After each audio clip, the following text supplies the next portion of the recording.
दूर नहीं रह पाए। यही मजबूरी ममता बनर्जी की देखिए। ममता बनर्जी ने कल 2 कार्यक्रम रखे हुए थे।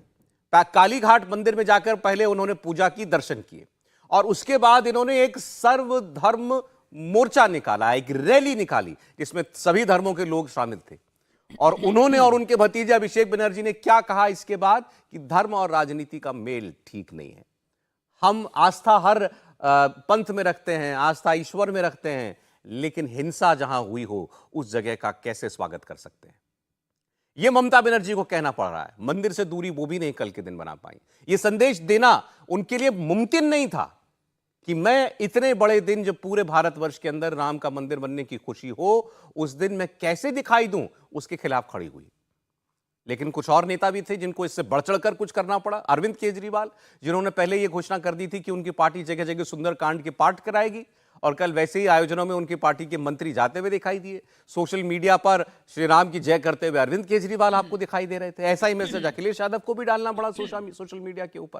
तो ये जितने विपक्ष के नेता हैं, आखिर इन्होंने अयोध्या के कार्यक्रम को, के न्योते को ठुकरा कर हासिल क्या किया, जब कल के दिन वो भी अपने वोटर को ये मैसेज देने में लगे हुए थे कि हम भी धर्मभीरू हैं, हम भी ईश्वर को मानते हैं, हम भी मंदिर जाते हैं, हम भी टीका लगाते हैं। देवेंद्र, कल आपको विपक्ष की मजबूरी दिखाई दी, या आपको लगता है कि जिस मंच पर नरेंद्र मोदी, योगी आदित्यनाथ और मोहन भागवत मौजूद हो, वाकई अगर वहां उस मंच के नीचे नेता बैठे होते तो बहुत असहज होते? सौरभ, उनका आना या ना आना कोई बहुत बड़ा फर्क नहीं पड़ता, लेकिन आ जाते तो कम से कम ये जरूर है कि उनके अपने सिंपैथाइजर, जो कि कांग्रेस पार्टी के ही समर्थक हैं या विपक्षी दलों के जो समर्थक हैं, जो कि यहाँ पे नहीं आए थे, उनके अंदर भी कम से कम इस बात को लेकर द्वेष नहीं होता कि आप हमारे आराध्य के कार्यक्रम में नहीं गए। ये राजनीतिक तौर पर कोई व्यक्ति किसी भी पार्टी का समर्थक हो सकता है, उसे वोट कर सकता है, लेकिन भगवान राम के बारे में बात करें तो निश्चित तौर पे उसमें आस्था में कोई संदेह का सवाल ही नहीं है। और वहां पर जरूर इन विपक्षी दलों से वो एक चूक हुई है। दूसरी चूक जो राहुल गांधी की हुई, जैसा कि आपने बताया कि वो ये मैसेज देने में की कोशिश कर रहे थे कि जो कि असम के मुख्यमंत्री हेमंत बिस्वा शर्मा ने कहा भी, और इसी वजह से उनको रोका गया कि आप भगवान राम का जब कार्यक्रम हो रहा है, पूरी दुनिया की उस पर नजरें टिकी हुई हैं, तो आप असम में शंकर देव की जन्मस्थली, जो कि वैष्णव संप्रदाय के संत थे, उनको राम के वर्सेस खड़ा करने की कोशिश कर रहे हैं, और इसे असम की गलत पिक्चर बनेगी। हालांकि वहां भी उनसे ये कहा गया था कि 3 बजे के बाद आप जा सकते हैं। मतलब ये कि अयोध्या में जैसे ही कार्यक्रम संपन्न हो जाएगा, उसके बाद आपको वहां दर्शन करना हो तब आप चले जाइए। उसके बाद राहुल गांधी गए नहीं। उसका सीधा मतलब ये था कि वो एक टकराहट के तौर पर उस स्थान का उपयोग करना चाहते थे। निश्चित तौर पे ऐसी पॉलिटिक्स अपोजिशन को कोई बहुत ज्यादा कुछ दे देगी, वो महसूस नहीं हो रहा है लोगों से बातचीत करके।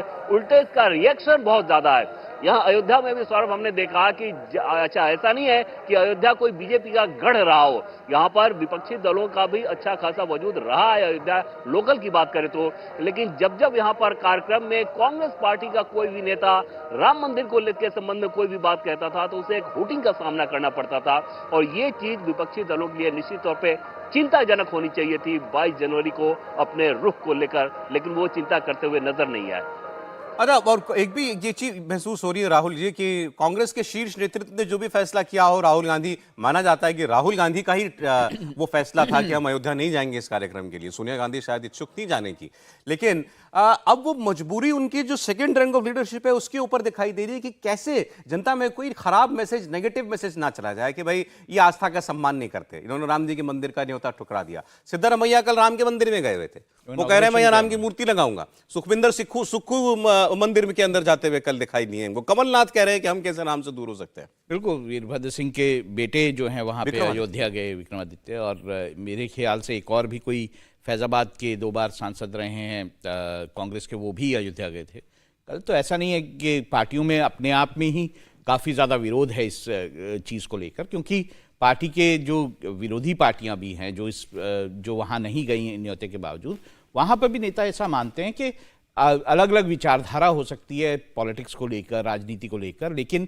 भगवान राम के लिए जो आस्था है वो इन सबसे परे है। ये जो है, ये कोई पॉलिटिकल इशू उनके लिए है नहीं। वो हो सकता है कि पॉलिटिकल लड़ाई बीजेपी से लड़ रहे हो, लेकिन भगवान राम उनके आराध्य हैं और उनको वो मानते हैं कि ऐसा है। और देखिए, जो अभी राहुल गांधी वाला आप बात कर रहे थे, जो श्री शंकर देव का जो पूरा जो मामला है वो ये है कि वो 15वीं और 16वीं शताब्दी के संत रहे हैं और वो वैष्णव यानी भगवान कृष्ण और भगवान राम जो विष्णु के अवतार हैं उनके प्रोपगेशन, उनकी बातों को मसम में फैलाने के लिए मशहूर रहे हैं।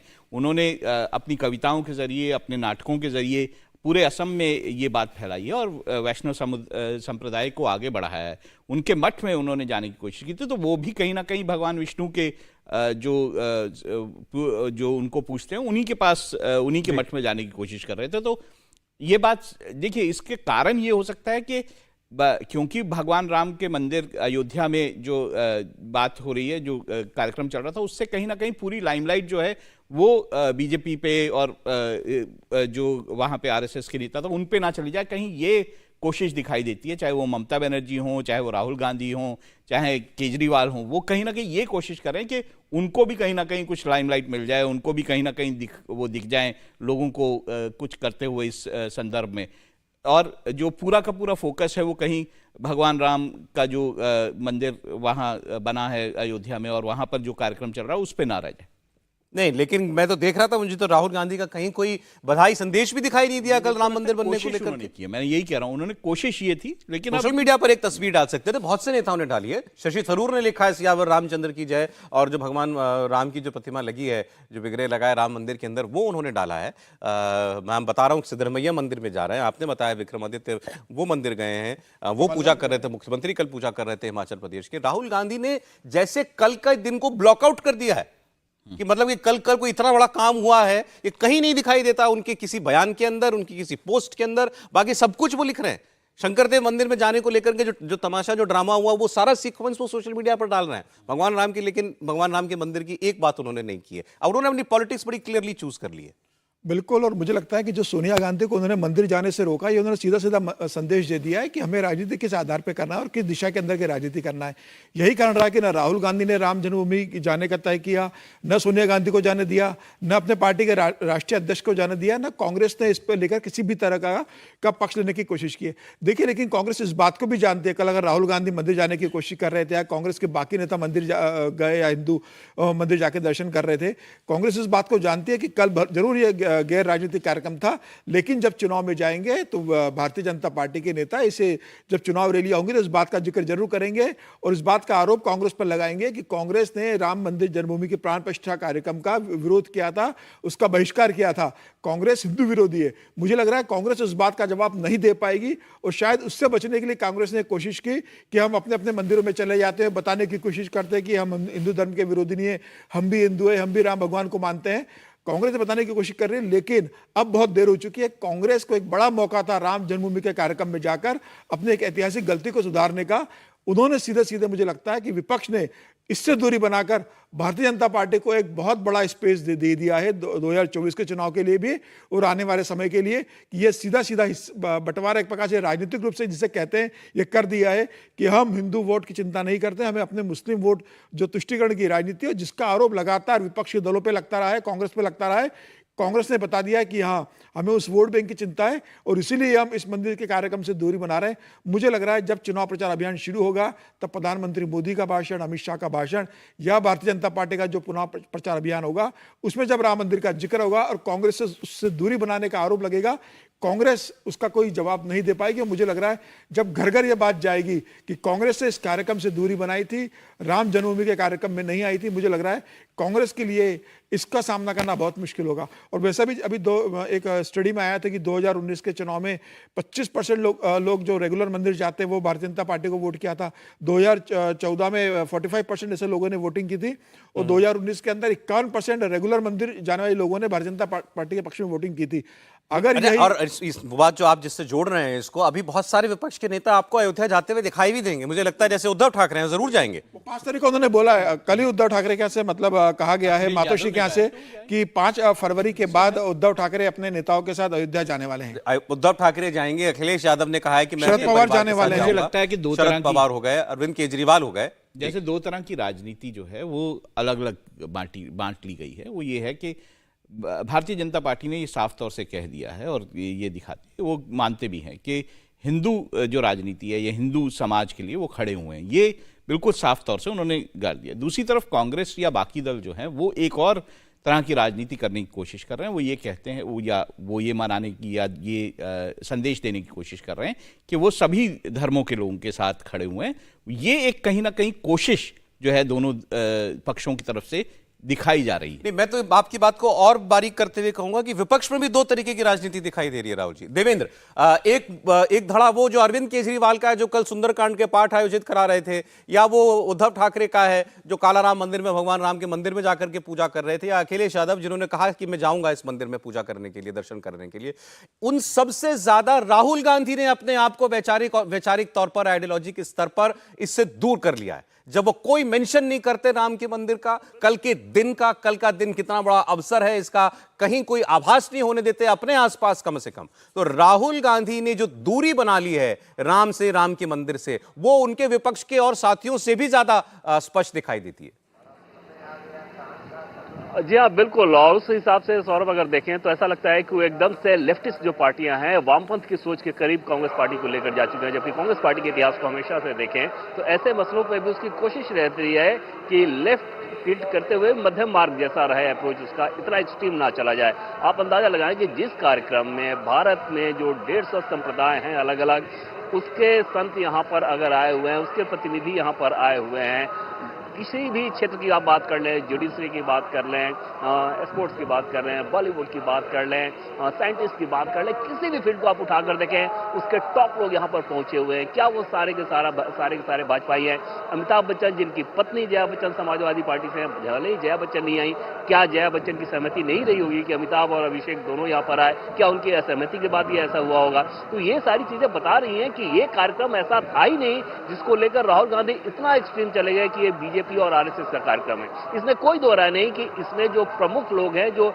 लीड कर रहे हैं, विश्व हिंदू परिषद, आरएसएस को लोगों, वही लोग हैं। बीजेपी उनको सीधे सीधे बैक कर रही है, इसमें कोई दो राय नहीं। लेकिन ये कार्यक्रम भगवान राम का कार्यक्रम था, उस लिहाज से इसको लेकर अपना स्टैंड क्लियर करना चाहिए था। लेकिन सौरभ, मुझे ऐसा लगता है कि शायद राहुल गांधी की ये सिर्फ विचारधारा का मसला नहीं, बल्कि उनकी रणनीति का मसला इस रूप में है कि भले ही वो ये दिखा रहे हैं कि वो नरेंद्र मोदी से लड़ रहे हैं, बीजेपी से लड़ रहे हैं, लेकिन उनकी असली लड़ाई अपने सहयोगी क्षेत्रीय दलों के साथ इस रूप में हो रही है कि जो माइनॉरिटी वोट बैंक कभी उनका हुआ करता था, वो कांग्रेस पार्टी से छिटक कर दूसरी जगह चला गया है। और चाहे बिहार की बात कर लें, चाहे उत्तर प्रदेश की बात कर लें, चाहे पश्चिम बंगाल की बात करें, इन राज्यों में शायद वो ज्यादा फोकस करके और इस तरह से एक्सट्रीम स्टेप उठा रहे हैं। और जो आरोप लगता है कांग्रेस पार्टी के ऊपर कि मुस्लिम अपीसमेंट करने की कोशिश करती है, शायद ये इनडायरेक्ट मार्फत उस रूट का वो चयन कर रहे हैं। उनको शायद ये समझ में आ रहा होगा कि पहली बड़ी चिंता हमारी ये होनी चाहिए कि माइनॉरिटी वोट जो कि कांग्रेस पार्टी से छिटक के कहीं और चला गया,